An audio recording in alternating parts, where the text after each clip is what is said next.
After taking the Introduction to Indigenous Environmental Studies course, I have developed a deeper understanding of the connections we as human beings have with the natural environment. Though I understood some of these connections before I came to Trent, this understanding was set in a Western knowledge viewpoint that focused mainly on the science aspect. Not many connections were made between the natural world and the actions of us, the human beings. In the viewpoint of the Western knowledge system in which I was raised, the actions of humans were acknowledged at times for having an effect on the natural environment, but never do I remember being taught that as a human being, it was my responsibility to care for the earth around me. Hearing Dan speak and lecture about how the human beings were the last to be created, and therefore all other beings have a responsibility to help teach us so that we may learn and live, was something that started to create a change in my understanding. All beings here on what is known as Mother Earth, like the waters, plants, trees, animals, fish, birds, and the sun have helped play a role in the support and growth of the human beings. Through this course, we looked at the personal connections and relationships we each had with other beings.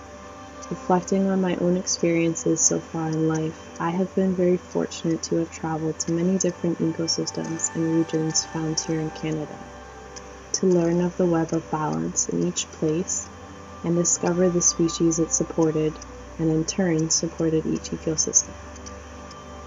To be able to observe the natural cycles of seasons each go through and the changes it creates.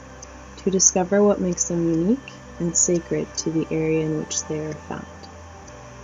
One of the main lessons I have learned from this course was that we as the humans need to ensure that our actions in life take into considerations all of our relationships with other beings and how our actions may affect them.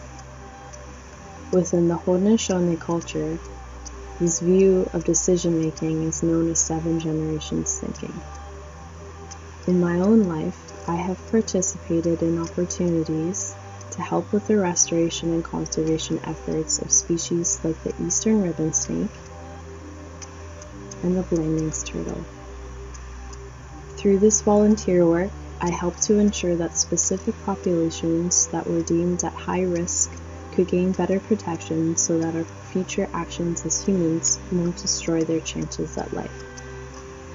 Having the privilege to hear from many knowledge holders and elders that visited here at Trent this past year, it was very clear that within an Indigenous view, the natural environment is a web of connections and that us as the human beings are an integrated part of it.